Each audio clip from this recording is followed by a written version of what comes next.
오늘 부활주의를 통해서 또 하나님의 말씀, 언약의 말씀을 확인하는 축복의 시간 되기를 바랍니다. 오늘 말씀의 제목은 부활주일이니 그리스도의 부활, 이 부활이 나의 부활이에요. 고린도전서 15장 1절에서 11절 말씀까지로 잡았습니다. 우선 서론에 여러분 신자들에게 고통의 문제가 있잖아요. 고통의 문제가 신분은 바뀌었지만 실제로 현실적인 문제가 있고 이런저런 고민거리들이 있어요. 어려움도 있고 또 없으면 좀 좋겠는데 시험거리, 낙심할 일들 참 많단 말이에요. 또 이런 정도가 아니라 한계를 만나서 지칠 때도 있어요. 야, 도저히 더 이상 내가 할 수가 없다 이렇게 싶은 한계를 만날 때도 있어요. 극심한 고난을 당할 때도 있어요. 또 재난을 당하는 경우도 있어요. 이번에 속초에 산불 났는데 교회들도 막 전소되고 교인 가정들도 다 그런 곳들도 있더라고요. 그런가 하면 이게 불신자나 당할 법한 거의 재앙 수준의 일을 만나는 경우도 있어요. 지금도 세월호의 트라우마에서 못 벗어나는 분들이 많이 있습니다만은, 천안함 여러분 왜 폭침당해서 그 가운데 우리 렘넌트가 있었잖아요. 근데 하필이면 그 렘넌트의 유품에는 전날까지 빼곡하게 적었던 기도 수첩도 있고 성경도 있었고 또 그 전에도 복음 전하고 많이 그랬더라고요. 신학 공부를 원래 하고 싶었다 하더라고요. 그 서건이가.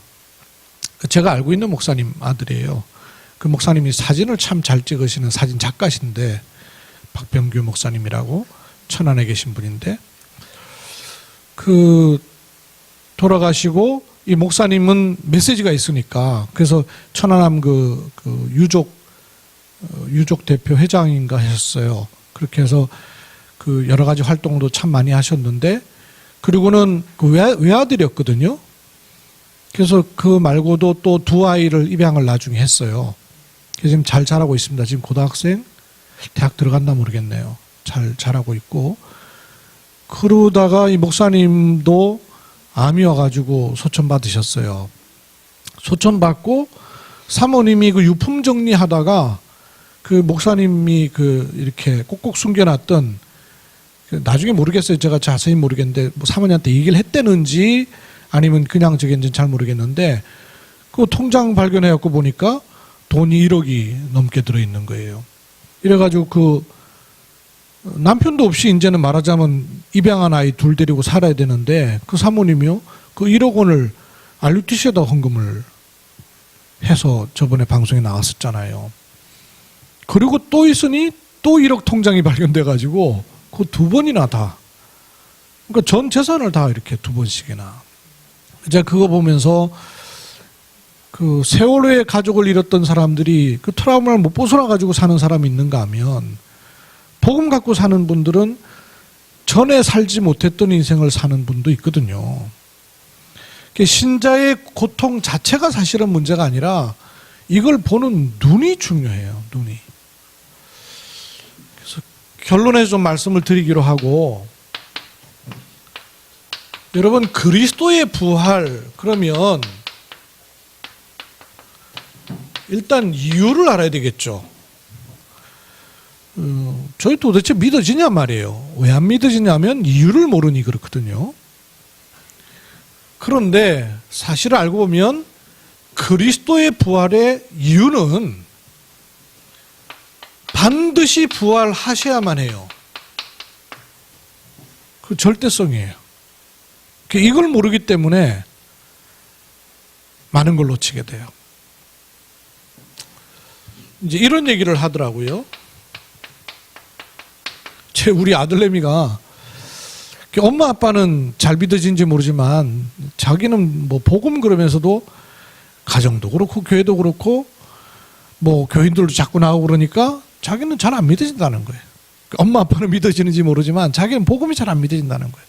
근데 그 얘기를 딱 듣는 순간 내가 어떤 마음이 들었냐면, 야, 큰일 났다 이런 마음이 드는 게 아니라 우리 아들 큰일 났다는 마음도 뭐 들어야 되는데, 그것보다 제가 어떤 마음이 드냐면, 야, 지금 그러면 다락방 하는 교회 안에 있으면서 교회가 잘 되어지고 뭐가 이렇게 WRC도 가고 뭐 한 애들 가운데 이게 진짜 자기 복음이 맞겠나?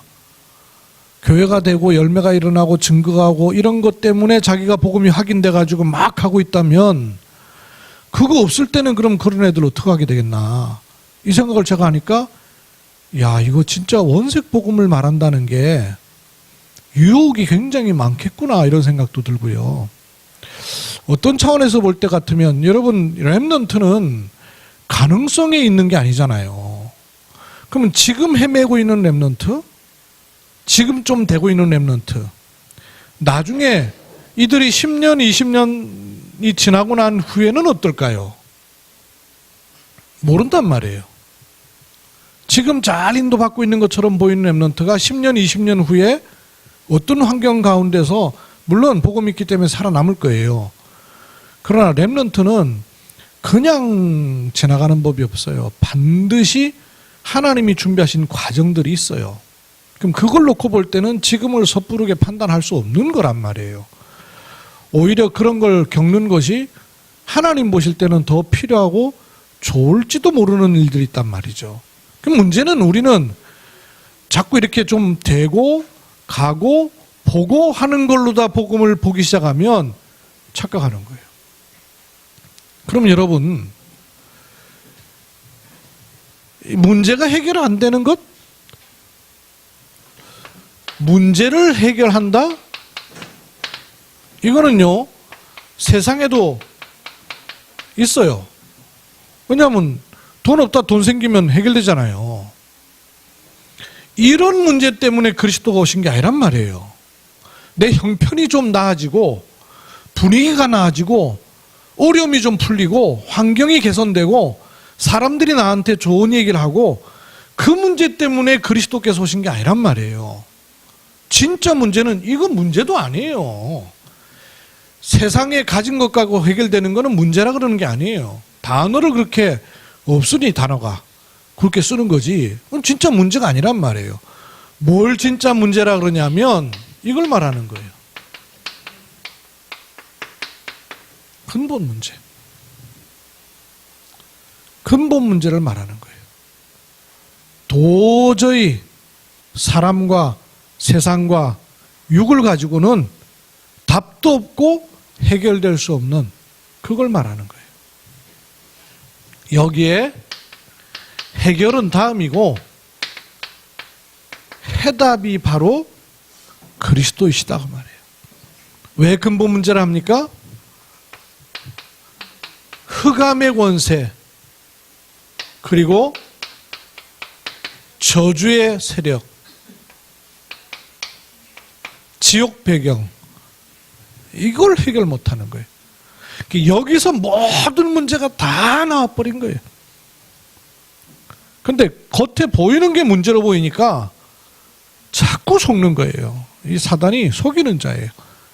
창세기 3장 문제도 속이는 문제 갖고 왔어요. 답이 안 나와요. 어제 저희가 렘넌트 집중을 위해서 영상 짧은 걸 봤거든요. 제가 우리 교회방에도 올렸는데 여러분 한번 좀 보세요. 과학자가 그런 얘기를 하니까 그래 싶은 것들이 있더라고요. 본인이 과학자니까 자기가 그러더라고요. 과학이라는 게 과학적이고 합리적이고 논리적이라 해야 되는데 믿음하고 과학하고는 차이가 많단 말이에요. 그죠? 영역이 다르니까. 그러면 예수님 막 물리를 걸었다 그러지? 또 5,000명을 먹였다 그러지? 야, 이거를 과학적으로 설명을 하니까 설명이 돼야 말이죠. 설명이 안 되니까, 아니 그러면 예수님 무리를 걸었다면 그래서 이걸 설명을 해내려고요. 머리를 줘 짜내요 사람들이. 그래가지고 한 발 빠질 때 다시 한 발 올리고, 한 발 빠질 때 다시 한 발 올리고. 우리 신학교 때는 어떻게 배웠냐면요. 그 바닷가에는 밑에 수면에 잠길 듯 말 듯한 바위가 많이 있는 바다라는 거예요. 그 지역을 잘 아는 예수님이 그 바위를 지나서 가는데 멀리서 보니까 무리를 걷는 것처럼 보이더라는 거예요. 그 베드로도 자기도 걷게 해달라고, 그 지역도 모르는 주제에. 그래갖고 빠졌다는 거예요. 그렇게 설명한 신학자가 있어요. 신학자가 그렇게 설명했다니까, 불신자가 아니고. 이걸 믿어보려고 애를 쓰니까. 그러니까 이제 그러더라고요. 여러분은 그냥 마구잡이로 믿지만 본인은 과학자 아닌가. 과학자가 무조건 믿습니다 이러고는 하려니까 안 되더라는 거예요. 자기도 예전에는 그랬대요. 근데 과학을 진짜 해보니까 아하, 그래서 그렇구나 하는 걸 깨달은 게 있대요. 그게 뭐냐면 과학적이고 논리적이고 합리적인 거는 항상 요게 있어야 돼요. 과학적이고 논리적이고 합리적인 거에서는 뭐가 있어야 되냐면, 과학이라는 게 원인이 있으면 결과가 있다. 요 과학이에요. 그죠? 그리고 실험을 해보면 확인이 돼요. 관찰이 된다는 거예요. 그리고 그것도 어쩌다 한 번 돼가지고는 안 돼요. 항상 반복해도 그렇게 돼야 이걸 과학이라고 그럴 거예요. 그죠? 진주에서 이번에 여러분 방송이 계속 났잖아요. 조현병이 있어가지고 그 자기 집에다 불 지르고 나오는 사람들, 그것도 여자들만 골라가지고는 살을 했어요. 그리고도 방송에 보니까 얼굴 다 나오는데도 자기 10년 동안 고통당한 거는, 근데 여러분 자기한테는 그게 사실이에요. 그 사람한테는 그게 사실이란 말이에요. 자기는 10년을 당한 고통이란 말이에요. 그러니까 방송에서 내보낼 수 있는 건 뭐냐 하면 저 사람 조현병이다 이러면 끝이에요. 병명 붙이는 걸로 끝나요. 왜냐하면 진단이 안 되기 때문에.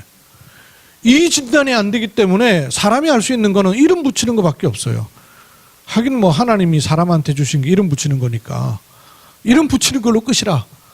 그럼 왜 그 사람한테 조현병이 오냔 말이에요. 항상 그렇게 보이고 원인이 있어야 되거든요. 근데 그런 경우에 사람한테는 항상 조현병이 오냔 말이에요. 아니거든요. 그런 환경, 그런 배경, 그런 경을 겪은 사람은 전부 조현병 오냔 말이에요. 과학적이지 않잖아요. 인간의 과학으로 설명 안 되는 게 너무 많아요.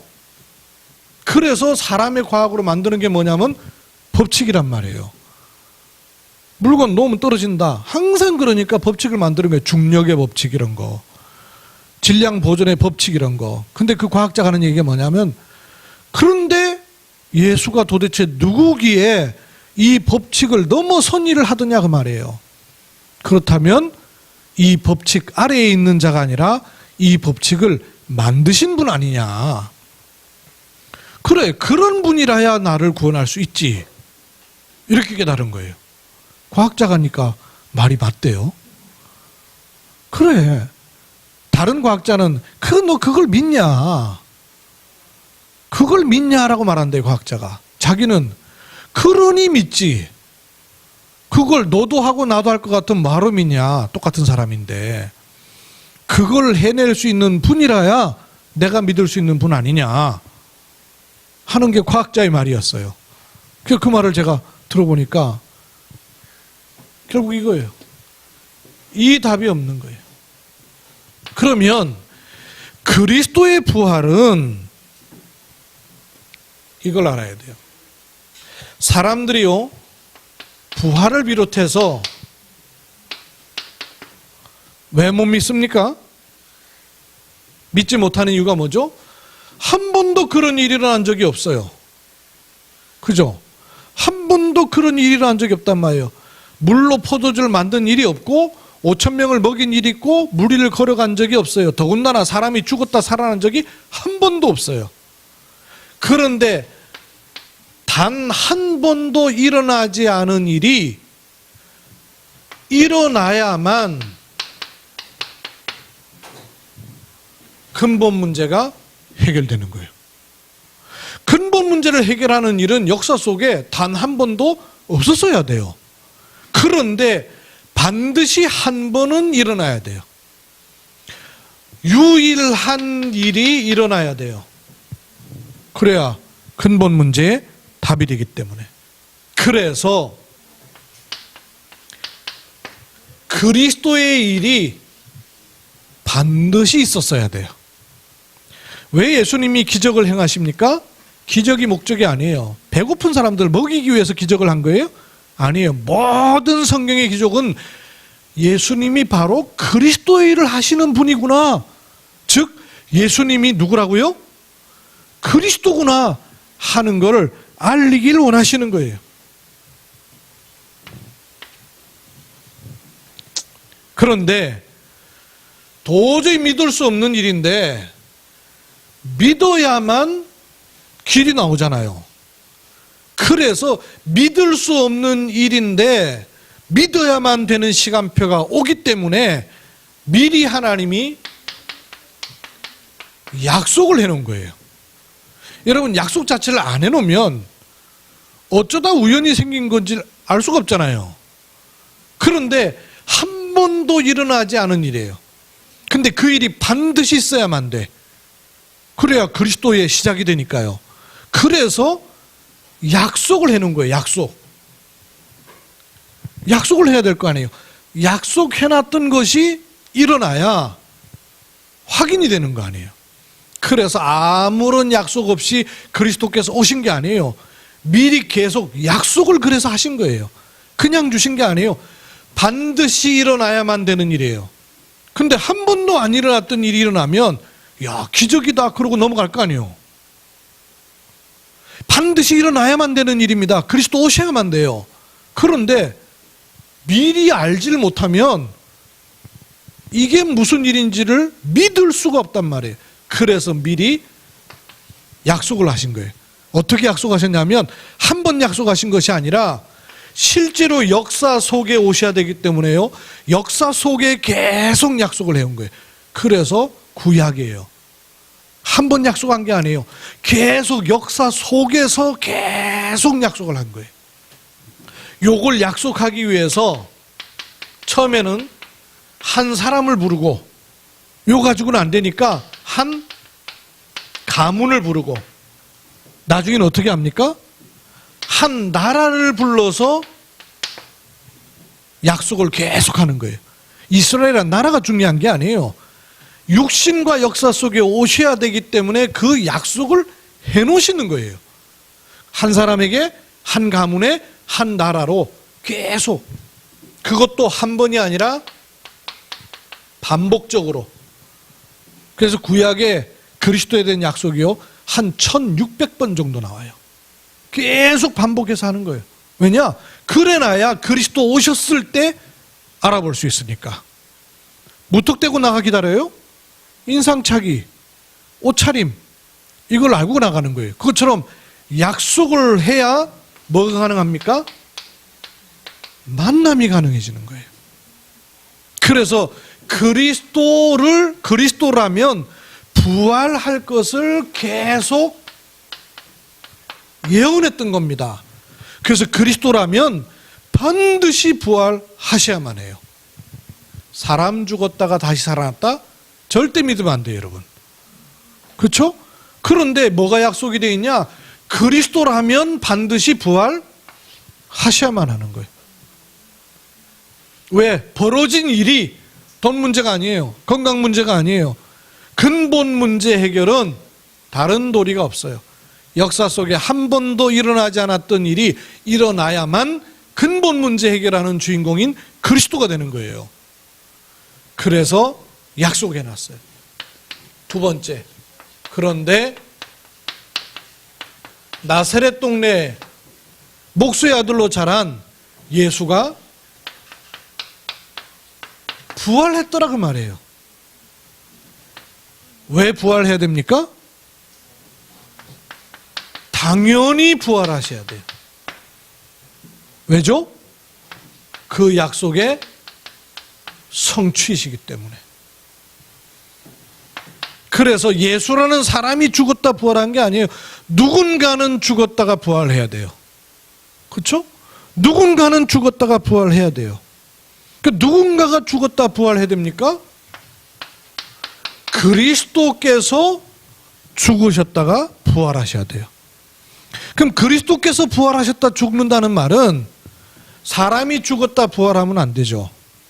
어떤 사람이라 돼요? 죄 없는 사람이라 되죠.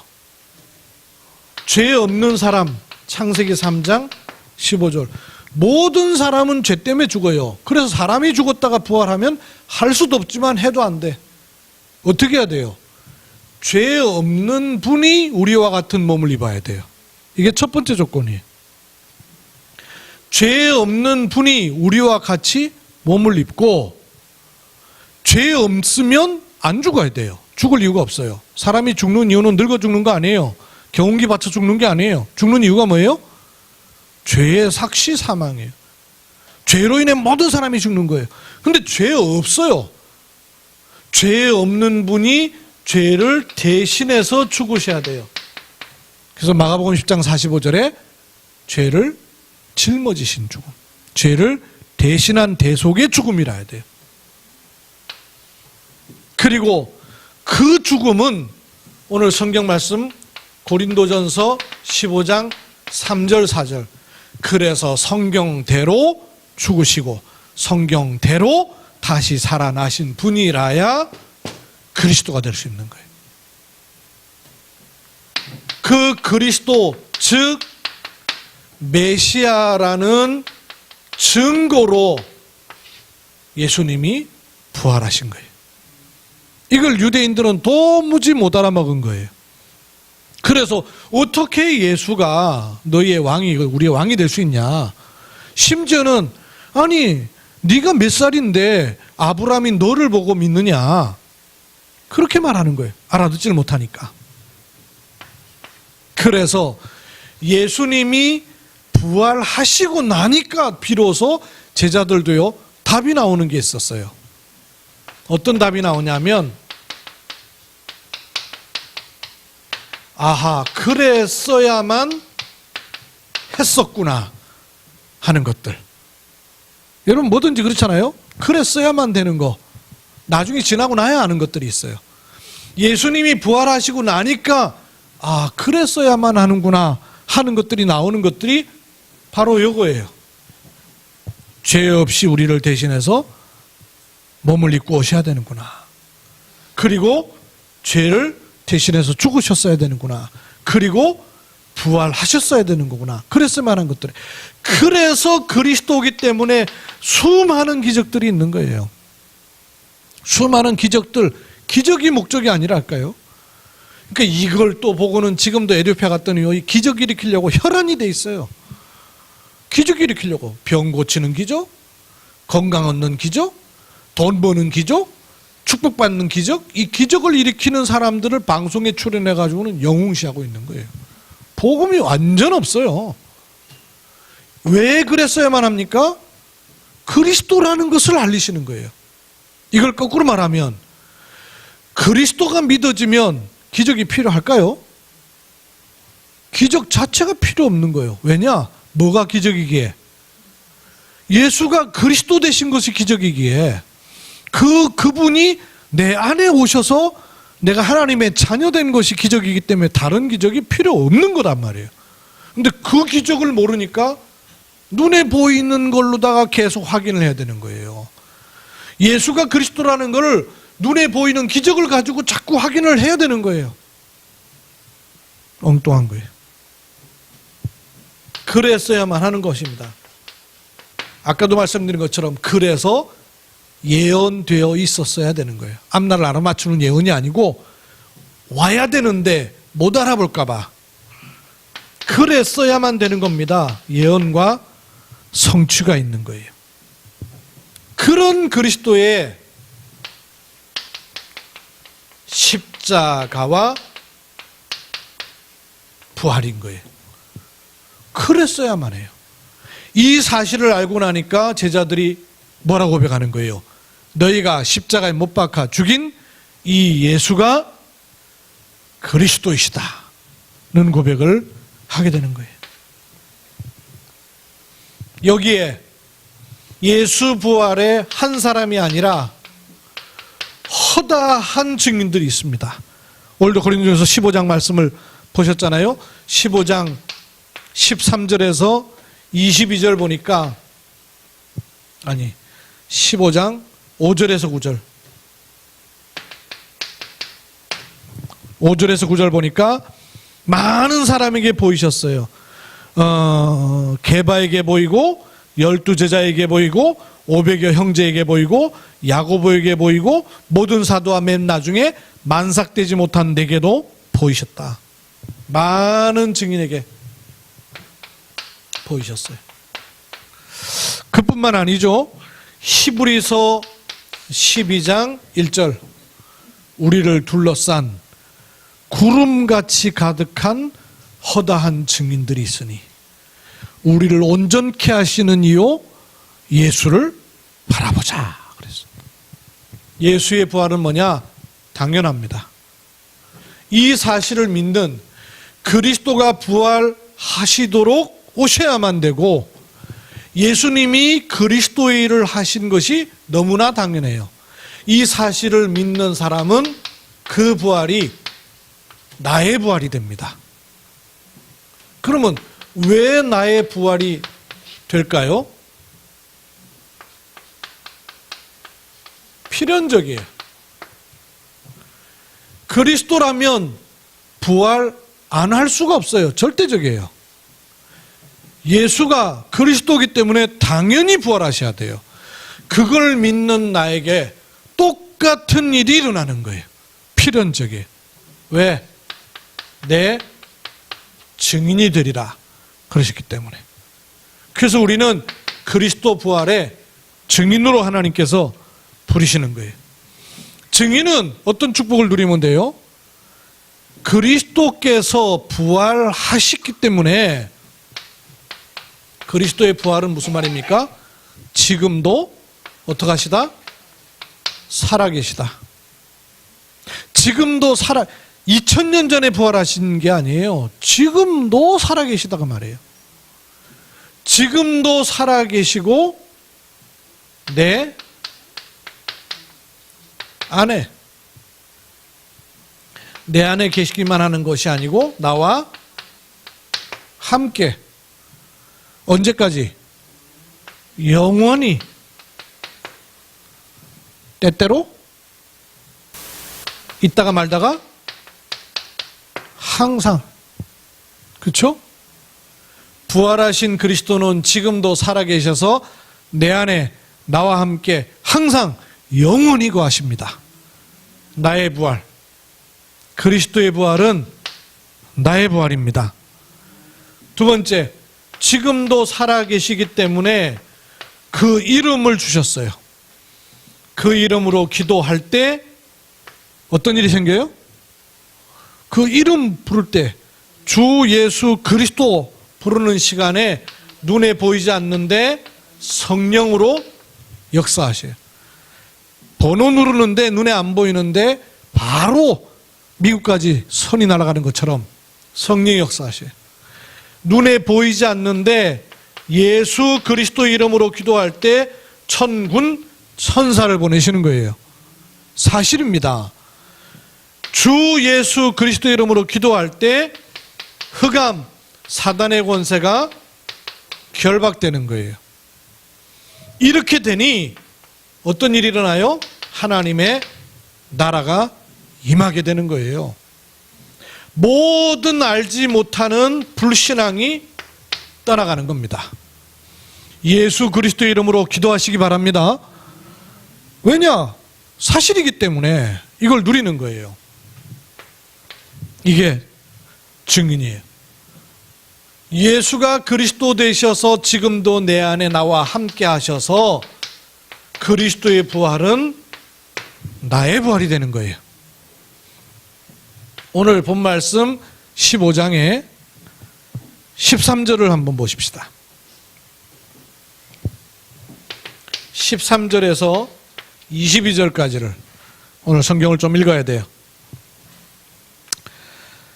13절에서 22절까지를 큰 목소리로 같이 시작. 만일 죽은 자의 부활이 없으면 그리스도도 다시 살아나지 못하셨으리라. 그리스도께서 만일 다시 살아나지 못하셨으면 우리가 전파하는 것도 헛것이요 또 너희 믿음도 헛것이요 또 우리가 하나님의 거짓 증인으로 발견되리니 우리가 하나님이 그리스도를 다시 살리셨다고 증언하였습니다. 만일 죽은 자가 다시 살아나는 일이 없으면 하나님이 그리스도를 다시 살리지 아니하셨으리라. 만일 죽은 자가 다시 살아나는 일이 없으면 그리스도도 다시 살아나는 일이 없었을 터이요 그리스도께서 다시 살아나는 일이 없으면 너희의 믿음도 헛되고 너희가 여전히 죄 가운데 있을 것이요 또한 그리스도 안에서 잠자는 자도 망하였으리니 만일 그리스도 안에서 우리가 바라는 것이 다만 이 세상의 삶뿐이면 모든 사람 가운데 우리가 더욱 불쌍한 자이리라. 그러나 이제 그리스도께서 잠 가운데서 다시 살아나사 잠자는 자들의 첫 열매가 되셨도다.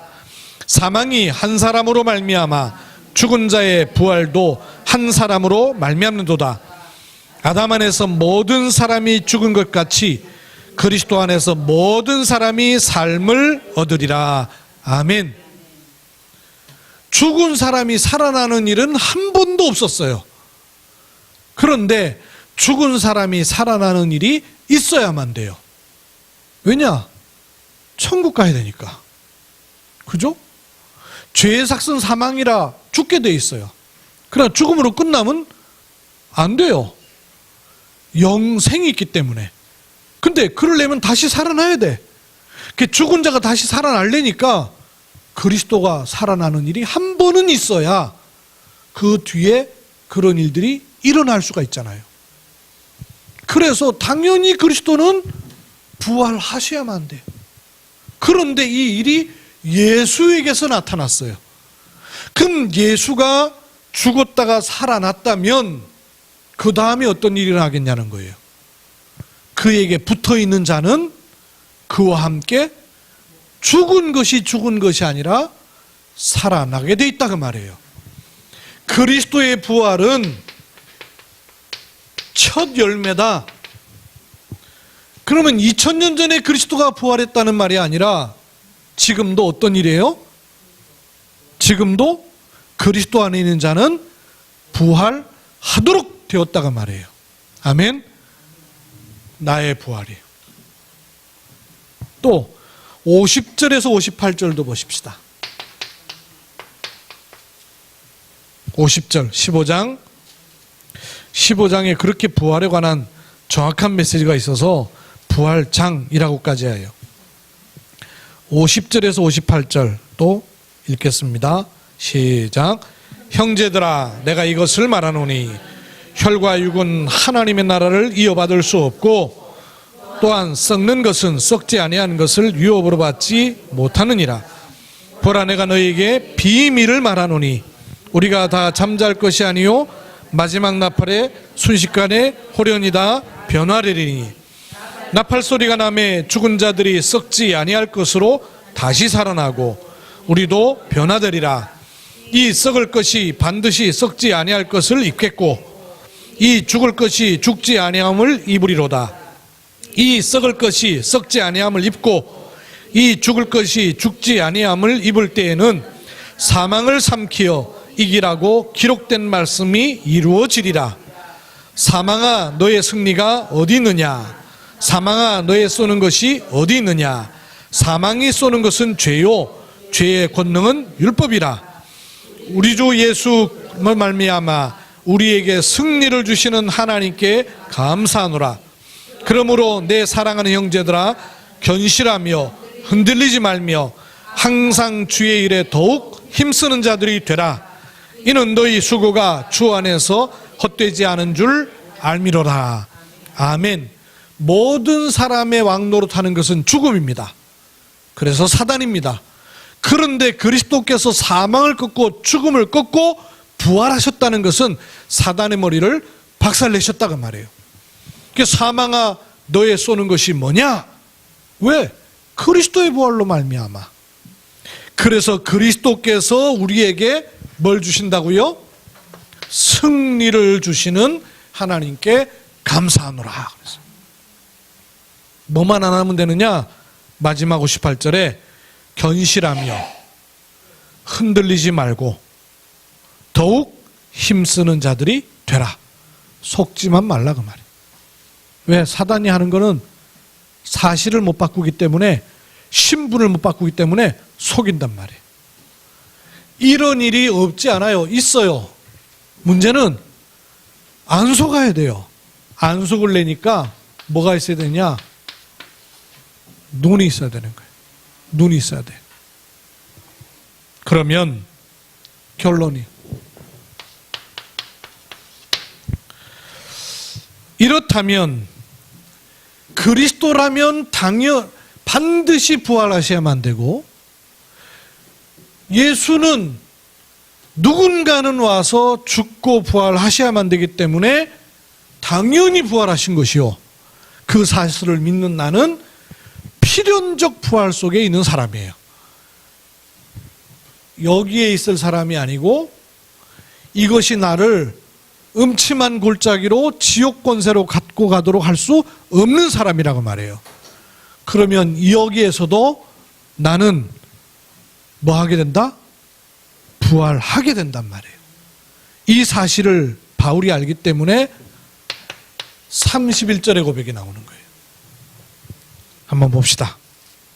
고린도전서 15장 31절 시작. 형제들아, 내가 그리스도 예수 우리 주 안에서 가진 바 너희에 대한 나의 자랑을 두고 단언하노니 나는 날마다 죽노라. 고로 나는 날마다 죽노라. 죽으면 됩니다. 안 죽어서 탈이라. 죽어버리면 되는데, 김 권사님이 얘기한 것처럼 갈라디아서 그냥 죽는다는 말이 아니죠. 그리스도께서 십자가에서 죽으심으로 나의 옛사람은 죽어버렸어요. 한날 정신문제로 많이 시달리는 자매가 전화가 왔어요. 전화가 와가지고 지금 많이 치유되고 있어서 오히려 나한테 메시지를 줘요. 전화를 하면. 목사님, 그리스도께서 십자가에 달리실 때 나도 십자가에 같이 달렸죠? 그러는 거예요. 그걸 맞다. 작게 달았다니까. 그리스도께서 십자가에서 죽어버리셨죠? 그러니까 그래 맞다. 죽어버렸다. 그러니까 근데 나는 안 죽어서 아프죠. 십자가에 매달려가지고 빨리 죽어버리면 되는데 안 죽어가지고 있어갖고 계속 아프다는 거예요. 이거 메시지가 되대. 십자가에 달렸으면 그냥 죽어버리면 돼요. 그런데 달려있으면서 안 죽어있는 동안은 고통이라. 달려있는 동안에 빨리 운명하시옵소서. 안 죽어서 그래.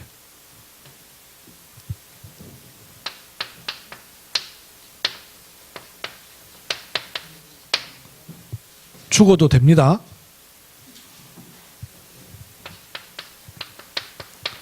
잘 안 믿어지면 죽으면 됩니다. 어떨 때는요, 때로는 죽어야 됩니다. 어디에? 사람 앞에서 뭐 자존심 내세우고 뭐 이러지 않아도 돼요. 죽어도 괜찮아요. 시험 들고 갈등 생기는 거 안 죽어서 그렇잖아요. 뺏길 것 같잖아요. 낮아질 것 같잖아요. 괜찮아요. 죽어도 됩니다. 또 우리는 수많은 문제를 만납니다. 문제 앞에서 죽으면 됩니다. 왜냐? 그게 끝이 아니기 때문에. 그리고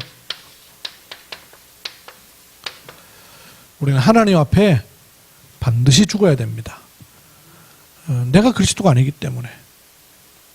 바울이 이걸 깨달았기 때문에 이걸 자랑이라 그러는 거예요. 단언하거니 나는 나의 자랑은 날마다 죽노라. 육신이 죽는다는 말이 아니죠. 그러나 비밀을 갖고 있는 거예요. 이게 부활에 주시는 비밀이에요. 비밀 가진 자예요. 그리스도께서 내 안에 지금도 살아계셔 성령으로 함께 하시는 여기로 들어가야 됩니다. 사람이나 문제나 환경에 마음 뺏기고 들어가려고 할 때마다 끄집어내야 돼요. 왜냐? 내 자리, 내 신분이 거기가 아니기 때문에. 자존심 지키려고 할 게 아니라 언약 지키는 게 돼요. 그죠? 문제 앞에서 용 쓸 게 아니라 내 존재 그렇지 않음을 고백해야 돼요. 그리고 암담한 미래 앞에 걱정하고 고민할 게 아니라 절대 주권자 하나님의 자녀로 나는 하나님 앞에 선 사람임을 고백해버리면 돼요. 이런 중요한 축복을 또 부활의 은혜 속에 누리시기를 주의 이름으로 축원합니다. 하나님의 은혜를 감사드립니다. 우리를 구원받은 하나님의 자녀로 이 시대의 남은 자로 렘넌트로 복음 전할 전도자로 부르시었습니다. 그리스도라면 절대로 부활하셔야만 되고 그렇게 예수님은 당연히 부활하셨고 그 사실을 믿는 나는 필연적 부활의 축복을 가졌는 줄로 믿습니다. 날마다 문제, 사건, 사람 앞에 나는 죽고 그리스도께서 사시는 그리스도의 부활이 나의 부활되는 이 축복을 체험하고 누리게 하옵소서. 주 예수 그리스도의 이름으로 기도하옵나이다. 아멘.